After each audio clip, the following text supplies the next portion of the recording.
All right, welcome to another episode of Pacific Rims. I'm Rick Bucher. That is Greg Stolt. Our special guest today is the one and only Stanley Johnson. I'll give you the details on him in just a second. But Pacific Rims is sponsored by the New Air Club, a brand new door-to-door jet service. What sets New Air apart is that it does more than arrange your private jet and crew.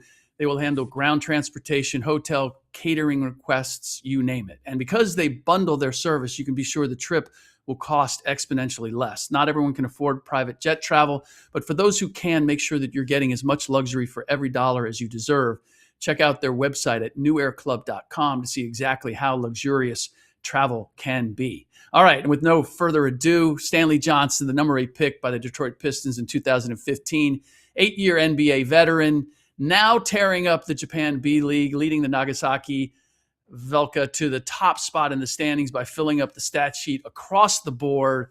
Velca was 26-34 last year. They're currently 37-9 by the standings that I've looked at, which is a dramatic difference and was very well, I would say, unexpected. So, Stanley, first of all, welcome to the show. Give us a snippet of how life is in Nagasaki.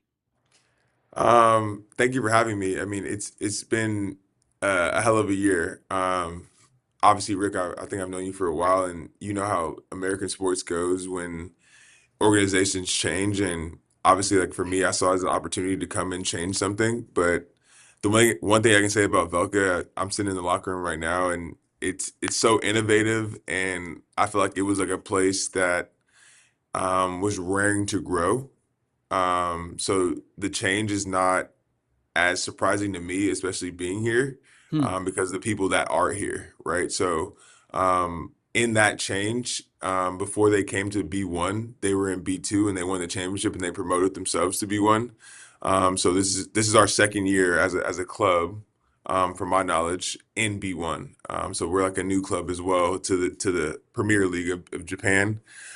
So it's just been a pleasure to be a part of something so amazing, like innovative in our space, especially in Japan. It's, as you see, if you take a look at our games, like every game during B1 is like the gym is completely packed. Yep. People are cheering for both teams. Like, they just love basketball in general. So it's been a pleasure to be out here and playing, especially for our squad. So I visited Nagasaki in the preseason. I saw you play. I don't know if it's your first game or not. Is New Zealand Breakers that around that time when Yeah, they literally came my up? first game. I'd never been to Nagasaki. I played in Japan a long time ago. I was blown away. The facilities, the soccer stadium there, the staff that you Mhm. had, the practice court. Rick, you could zip line over the soccer field. You could pay, I don't know, $10 and zip line over the soccer field. It's really an incredible setup. Stanley, what was your impressions from the US to Europe coming to Nagasaki? Had you heard about the setup? Had you met with the staff? What were you thinking coming into this? I mean, for me personally, I my first season overseas was last year. I played for Efes in EuroLeague, and I know one thing that I wanted, no matter where I played, was an opportunity to like be healthy, have a situation where I can go to the gym at night, have a situation where at least I can be a professional athlete the way I know it to be. And I've been grateful to go to University of Arizona to play for, all these amazing organizations that I played for in the NBA, where that was that. Now here is the same thing. How I tell my friends and my agent is it's like the Golden State Warriors of the NBA, where your facility's in-house. Hmm. So like I literally the same place I played last night when I came in here to do this interview, like I walked in the same place and the face scan and our practice gym and an oxygen chamber and all these things. And they're showing me this on like a film session prior to being here, but actually being here, and seeing that not only is a gym available, but it's kind of just like college where if I come to the gym at night, someone's just going to appear and start rebounding for me as well. Yep. And to me, like as a professional, which obviously like I can't say enough about how much that's helped us, as a group, because for everybody, with injuries and just getting adjusted, everybody really, really cares. And it's been an amazing transition for me, especially in my second year overseas. I did not expect it to be as well staffed and as well as it is. And have you done the zip line yet? No. Are we Not a going to zip do line guy. the zip line? Yeah, I'm not even sure if, I'm only 6'6", but I'm not even sure if I would fit. I think I might fall off. I'm like 240, so like I don't want to do anything Now, crazy. is this a safety concern about the weight, or is it a height intimidation thing? What's really behind the reluctance to do this? I would say it's a little bit of both, but I've kind of, since I was 18, I kind of let go of doing extreme sports until I retire. So I kind of put this in the category of like mountain climbing and Okay. like other things where I just don't want to do until I'm done. So I make sure I can get my stuff. Were you doing extreme sports before 18? And if so, which ones were they?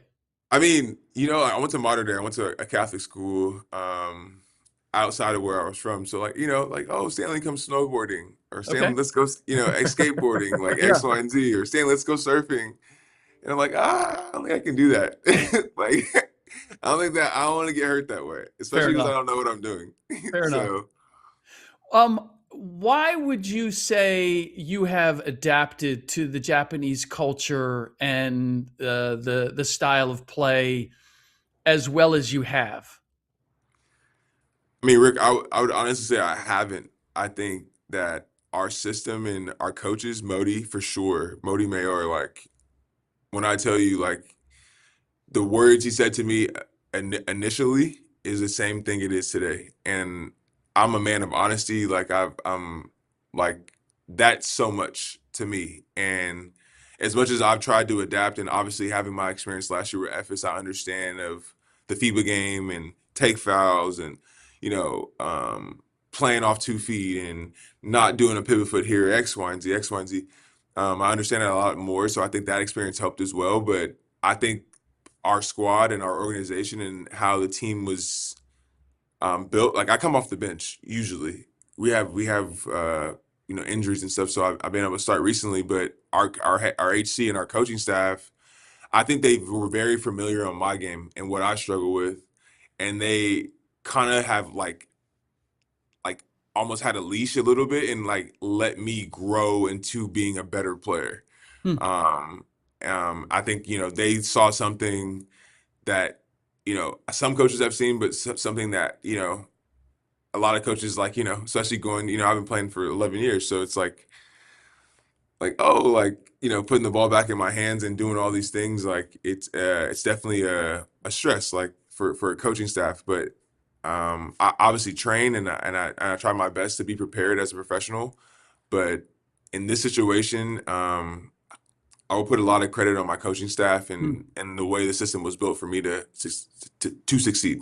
Well, that was what I was curious about, because I wondered, why Ephes didn't work out, Yeah, and certainly, and some of it just from seeing some tape was you didn't play nearly the same role. You weren't yeah. used the same way. When you look at why that didn't work out, what were the reasons that you think it didn't work out? Mm. I would say try to be as professional as possible here. Um, I'm a acquired taste, meaning like I can do a lot of things, but there's some things I do well. I'm a true basketball player. Like I can play all positions and I love the ball. And I think Ricky would know more about how I play with the Spurs and the Lakers. I Yep. think I'm a better jump shooter these days. I was going to Um, say, like, for sure. so being able to space the floor a lot more than I could be even like 2 or 3 years ago definitely helps. But at the end of the day, like especially with Pop was like one of the best like things in my career. He's like, well, Stanley, like I understand this, I understand that, but like you're gonna play the four, and when the ball comes to you, like you got to make motion, like you have to make something happen. Meaning like I don't want you to be in the corner. I don't want you to be just a shooter. I want you to attack, but use this space and use people like not having the ball as like a way to do uphill flips and screen and roll and pop and X, Y, and Z. So at Ephes, um, I just think it was and as you know, Efes is one of the best organizations in Europe. Like it's a high level of play. Shane Larkin, Vincent Poirier, these guys are huge stars out there in Europe. And you have to you have to earn your keep out there. It's not like a thing where unless you have a coach. And by the way, like our coach got fired and GM got fired, and it was like a whole different situation than maybe going to Ottoman and Pana. So it just did not fit. And to be respectful, it just did not fit. Yeah. And I learned a lot, especially being around great players.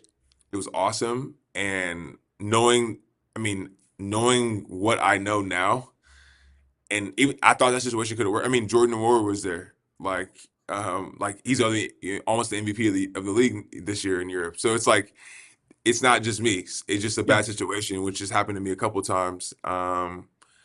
And I learned, and I'm glad I took this opportunity. As I said before, is going through options, and when when a coach tells you something like this, it was so intriguing to come here. Yeah. I'm like, are you serious? Like, are Yeah. are you serious? And then Right. actually, Can I as I said really before, believe this? Because you've like, probably are heard you some, you've probably been sold some things along yeah, the I'm like, way. did you watch me play last year? Yeah, Like, yeah, you think, like I wasn't like, I didn't do any of this type of stuff. yeah. And he was like, no, no, I promise you, I'm a man of my word. And I mean, even like I mean, the story I'll say, like, bro, I had a terrible scrimmage versus Chiba before a game that no one will ever see. I'll send it to you on maybe a huddle or something. Okay. A game that no one will ever see. And Modi is so amazing. Like he put me in his office. He's like, bro, like, how do I coach you? Like, what the hell was that? For me in my life, like that's the type of communication I need Yeah. as an individual. So um, the fact that he stuck to his word and believed in me, especially being 11 years in at this point, is super special. So I'm super appreciative for him and his staff for the opportunity. When the Nagasaki opportunity came up, what were your initial thoughts? And now that you're in Japan and you've been playing over the course of the season, how do you feel about the competition level on the Japanese side as well as the import side? Um, to your first question, like when it came, I was I had a really bad season in Ephes, so I wasn't really feeling anything. And like I said before, it was almost like I'm like, yo, like this dude's lying to me again. Like, um, in that regard, didn't believe it, didn't understand, and I've never played in a situation where there's the obviously in Turkey you play EuroLeague, it's 7 imports, 8, you basically have a free game, and it's like a bunch of NBA players out there with FIBA rules, and then you get to Turkey, it's like domestic rules. You have 7 guys on the roster, X, Y, and Z. Turkish guy has to be out there. And then you come here and it's 3 imports, and then 2 guys can play.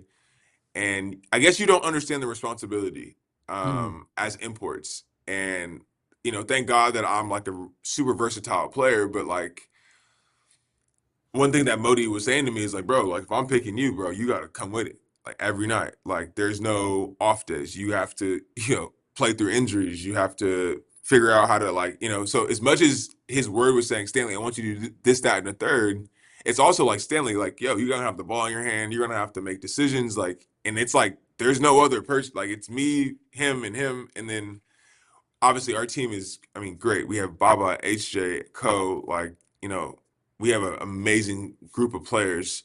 Hayato, like a group of players to help us out. Why do you think you've been able to, fight through the Ephes thing, take a chance on Nagasaki, like continue to play and chase this thing and look for opportunities to play and show who you can be as a player? I would say one is my faith in Christ, in Jesus. And two is I really love basketball. Like I really love the game. Like basketball has been something to me that's not only been something I love to do, but it's been my life. I've gotten through so much in my life with basketball.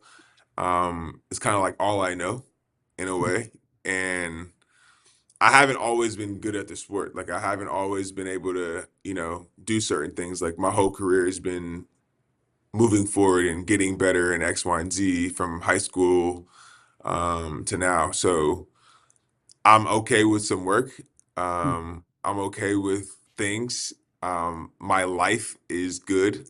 Like I'm happy. Like I go home and I have a beautiful girlfriend and a beautiful daughter and a beautiful family and nieces and nephews and God's been really good to me in the fact that like, bro, basketball's gave me liberty to like just like do what I want to do. Hmm. So I really want to do this though. Like I don't want to be at home. I want to play.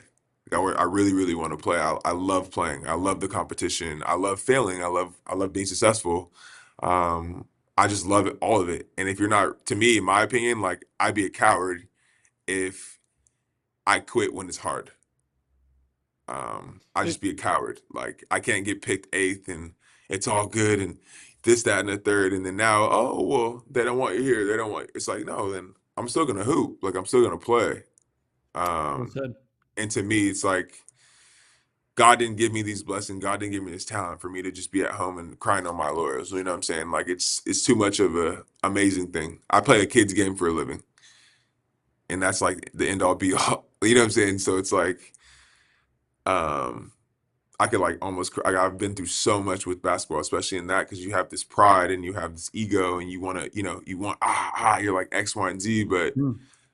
I have such a good family at home, and the fact that I've been able to travel the last 2 years and be away from home for a long time, but my family knows how much work I put into it over the years, not even just like the last couple of years. And no matter where it is, like I'm gonna express myself. I'm gonna go out there and play. Like, I'm gonna play. I'm gonna play hard. I enjoy my job. And I'm gonna come home and after it's done and just be like, man, that was cool. Let's do it again. Like that's Yeah. it. Until I can't do it anymore. Because one day the ball will stop bouncing and I don't have any regrets when that happens. So Navigating life off the court there in Nagasaki, have you got used to things? Are you able to get by with English? Are you miss every time you go to Tokyo? Are you buying groceries? How is life there in yeah, Nagasaki? it's definitely different. Istanbul obviously is like a melting pot of the world, so a lot more English spoken there. But in Nagasaki, I think the culture is so respectful, and I think Rick, you would know is like Toronto Okay. from California, where like in Toronto, like if you're on the street, they'll actually like guide you in direction. Now, in Nagasaki, they can't speak English, but the energy is there. Like they really want to tell me something, but they can't really say it. So I've tried to pick up on the language as much as I can, but you've been to Nagasaki and you've seen our stadium. I stay very close to the stadium, and there's a grocery store, and there's a grocery store, a gym. There's like everything is kind of like catty corner from where I live, so I'm able to get a lot of things done close to the facility before I go home. And I would say the one thing that's challenging about overseas is like your maturity is tested. I cook dinner every night for myself. I make my Hmm. own pregame meals and stuff like that. But you also have I'm here by myself, so I also have a lot of time to do that. So like it's fun going on YouTube and saying, "Oh, how do I do this and how do I do that?" And I try as much as I can, but the Japanese language is definitely a tough cookie to crumble.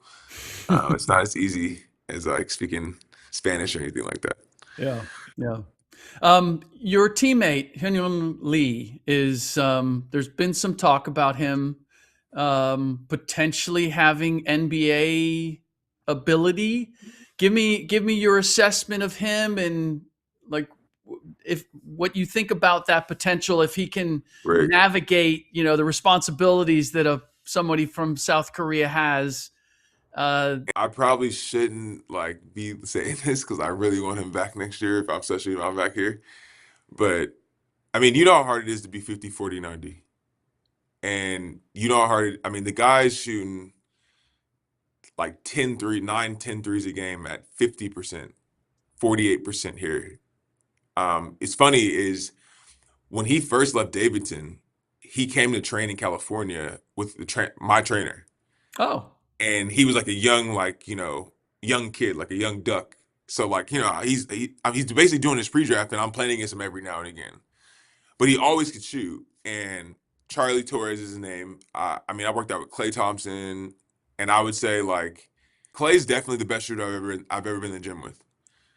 HJ is very close, Wow. like very close. And when I tell you the guy's 6'8", the guy rebounds, the guy can cut, the guy can play basketball, he can play two-man game. And obviously me in my tenure in the league and knowing like the NBA, if the guy has a real shot, like a real shot, a real like someone coach him and give him a chance. Like Yeah. don't just throw him out there. Bro, he's one of the best shooters I've ever been around. Wow. Ever been around.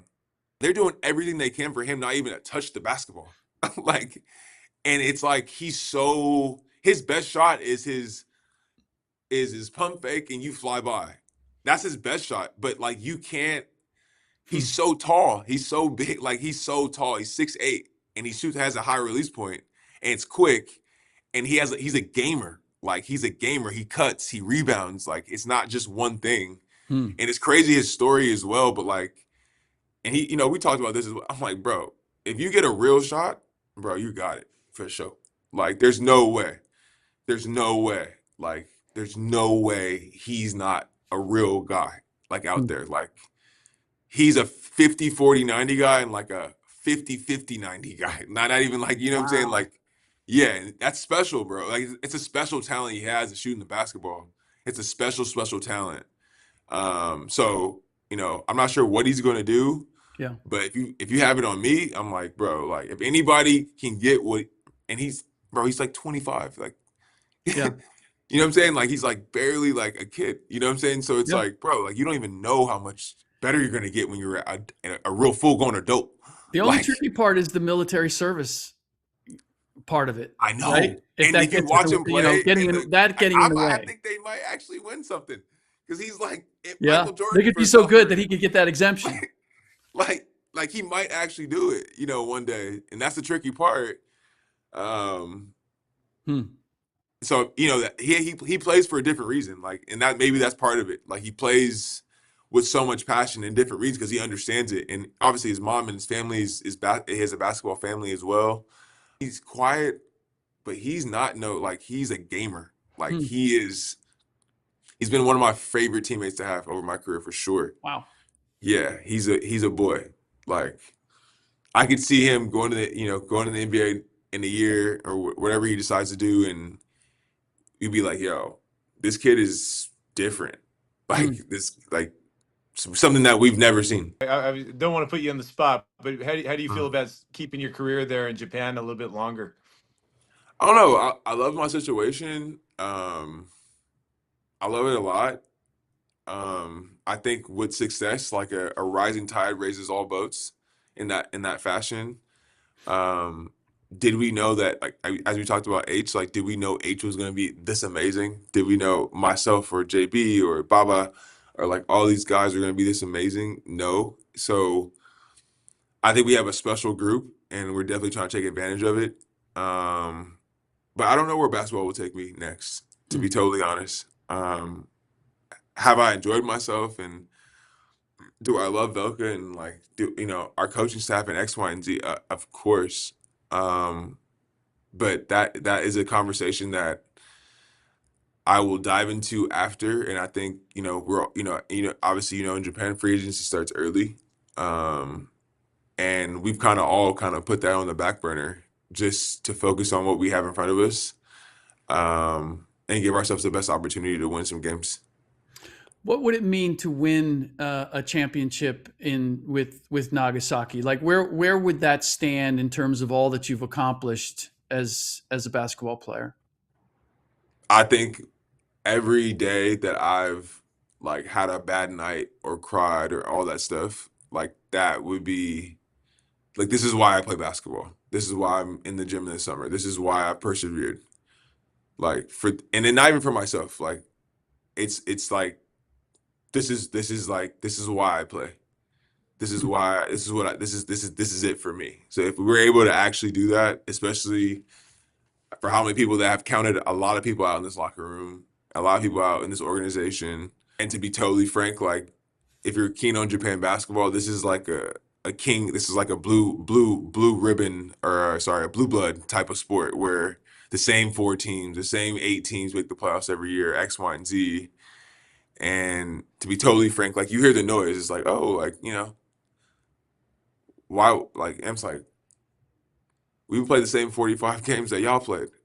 Like, why, Yeah. why can't we win it? Like, Yeah. why not us? Like, X, Y, and Z. Like, what makes you guys so amazing, right? Mm. And I would say it's definitely a challenge. Like, Ruku and Chiba and all these different teams that are heavy heavyweights, and they have culture and they have these, obviously national players that are awesome.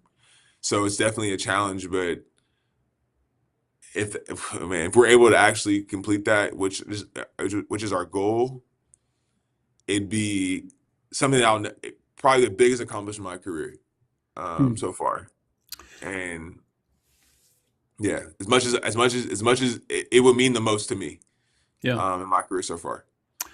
Um, I have to ask because of the way you approach basketball, and the loss of your mom at such a critical stage of your career and what she Mhm. meant to you, obviously as a mom, but also because of her basketball acumen. How much has that shaped who you are as a basketball player? Not only who she was, but losing her at such a critical point in your career. I think that's a great question, and I think especially now, like so I lost her August 15th after I got drafted in June, right? So my first year was literally like that. I was kind of just like, it was like a distraction. And then the next 2 years were just like, I went home for the summer. I had time for myself, and the Pistons were great. Like, Tom and Stan and my teammates were at the funeral, and they were all super supportive. And I'm a different human being. Like, I can go through things. But when I got to a low, um, my mom, how she raised me is not to ever quit on things. Hmm. And I've had way bigger fights. Like losing her was one of the toughest things in my life. Like personally, emotionally, as a human being. Like I was raised by one person in one family. My religion, my how I do things, who I check in with, how I grew up as a boy at the time, but as a man is hopefully I'm a good image of her, and I had to learn how to deal with that. Also, with the biggest challenge in my life and the biggest spot of my life, and I kind of, in some ways, I wasn't as successful as I wanted to be at that point in time, but how I was raised was better than that, and I failed in a way. During that time, but I wasn't raised to be a quitter. I wasn't raised that way. And I wish she was there because it definitely hurt. But then going through it, it's like one of those things that I maybe should have went to therapy earlier. I should have talked about it. I should have did, certain things emotionally outside of basketball. Hmm. Because basketball has always been an outlet. It's never been like a problem. But when you're not able to like go through your life and do, regular things, then basketball starts becoming hard. And then now when you're able to figure out your life and then, go back to basketball, then basketball becomes easy. So that I think that was the hardest part, is that it was hard to live life without my mom. Sure. It was hard to live life. It's hard to be normal. And once I could deal with that, and it wasn't a thing that just lasted 1 year. It was like I had to like go actually face the news. You know what I'm saying? I had to face it. And once I started dealing with that, I started figuring out, oh, like I can just like be happy and smile. So it took a little minute, but a process that I'll never forget, and a person that I'll obviously never forget. And I'm happy it happened to me. It's made me a better man and a Hmm. better father and a better, boyfriend and hopefully husband and all this stuff in my life. Yeah. Well, Greg, Stanley, I think for the first time we met might have been at your pro day, if I'm not mistaken, Yes. right? First And time we met was pro day, and you were at my rookie transition. yep, yep, Um, X, Y, and Z. Like you've yeah. been synonymous in my career for Yeah, well, sure. I saw Stanley from the very beginning, and the person that you see here is like the personality and the energy and the effervescence is the same attractive quality that I saw the first time we met, and that's why seeing you go on this journey and seeing the success that you're having in Japan and all the things that you fought through and that you haven't lost that. I think that to me is the most joyful thing, is the fact that you know you've been able to maintain who you are through all of this adversarial challenges, and I, so it's great to see that, and it's great to hear you again talking that way. I really appreciate that. And one thing I want to say, and hopefully someone hears this, is at that rookie transition, I was able to play 8 years in the NBA, and God knows what will happen next. But in that time, they were saying, oh, like a regular NBA career is 4 years, and it's like God didn't give all these human beings this talent for you to sit at home and just like not play. You know what I'm saying? Like it's crazy, like looking back at those times and be like, yo, like half of this room is gonna be like at home one day when Mm, you're 29 or 28. It's crazy. Like I'm like, you always be crazy. I'm like, damn, that was true. I yeah, never would believe it though. Like, yeah, like I never. And then one time at 18, I'm like, there's no way that would ever happen, yeah. ever happen. But it actually happened, and hopefully, like coming to Japan, one of the things I played against Jared Culver last night. Another guy's killing it out here, Yeah.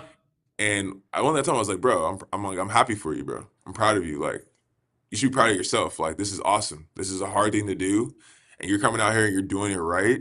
And your team is, obviously X, Y, and Z, but the fact that you're still hooping and you're doing your thing, like, bro, like, takes courage, bro. I've said it Like, so many times that the guys that are willing to persevere, it's a true sign of their love for the game. Like, I'll go wherever I need to go to play. I think it's just so short-sighted to say, well, if you're in the NBA, then you're this, and yeah, it's if you're like, not, then you're not, then you're something else. It's like, no. I grade basketball players and people who love the game by a different measure than that. As we both know, I think we all know, there's plenty of guys in the NBA that don't love the game. Like they would never in a it's a million business. years It's a do it's what a it business. takes to Tricky continue. it's a tricky thing for sure. Yeah. And So it's like, one thing you have is, by the way, like outside of that, you get to see the world. Like you get to see like for free. Like you get to see it yep. as a job, like X, Y, and Z. So Yeah. conversation for another day. All right. Stanley, thank you so much for taking the time. And we wish you the best of luck. We will be following and watching closely. And hopefully we can reconnect wherever you might be going on your journey and continue the conversation, because I appreciate and admire the way you've approached and handled everything that you've done. No, man, I really Thank you, appreciate it as Stanley. well. Thank you. That must be interesting for you too, to hear him and his perspective now, having taken a similar journey, right? Just a few decades earlier in terms of playing in Japan. Yeah, so I saw him, like he said, his first game, his first preseason game, and he was pretty incredible that first weekend when the New Zealand Breakers came up. I didn't really know the background. I followed him in college and I followed him in the NBA. There is a steep learning curve, and if you're not real comfortable with being outside of your comfort zone, whether it's coming from the NCAA or the NBA or the EuroLeague, um, there is an adjustment period, but it certainly didn't look like he needed much adjustment time on the court. He Yeah. stepped in right away and was pretty dominant.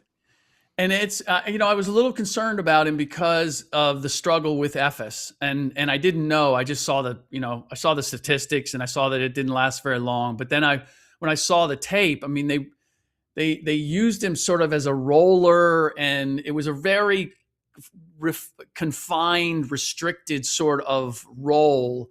And I just don't think he's at his best. I think you need to give him a little bit of space and an ability to be creative to get the most out of what he can do. And he certainly he has the opportunity to do that with Nagasaki. I do want to ask because he was talking about Ali and how ready made he is, and I can't help but feel like, Lee was at Davidson. I think he played in Australia. What is preventing Korean and Japanese players, I would say, from taking the same path, from finding the opportunity to play in other places? Because I would dare say that is part of why Lee is the player that he is that he's played outside. He's played against competition outside of Asia. Yeah, so Lee's original pathway is the NBA Academy in Australia. Before Davidson, he was in Australia. He was identified by our team in the NBA that was scouting globally, and we identified him. He was interested in going and not staying kind of status quo like a lot of kids do that may have the same talent level. He went down to Australia. He prospered, and that opened up doors for the Davidson situation. And I think it's just a matter. It's an education thing, and it's a matter of time, and it's a matter of people understanding what the options are. Hopefully, because of HJ's success in Japan, certainly me being in the Philippines last week, more and more people in those markets know that I don't have to stay here. I can go somewhere else, but you need to know the people that can help you get to those locations. Interesting. So speaking of which, you were on Asian University Basketball League duty, going to Manila. Saw some of the photos you posted on Instagram, and you're headed for Mongolia, if I'm not mistaken. Yep. What were you able to accomplish? Where do things stand after your trip to Manila? So the first thing, I think, if you haven't been to the Philippines, it's a basketball crazed nation. You walk down the streets and I like taking pictures of basketball courts and people playing the game. And so every corner in Manila, you'll have people with makeshift baskets, some maybe 12 feet, some maybe 8 feet, with basketballs or soccer balls or whatever, and they're playing ball in the street with slippers and local gear. And so there's many opportunities to just get like great pictures when you're just walking around. So the Philippines, we're going to add schools from their university system into our league next year.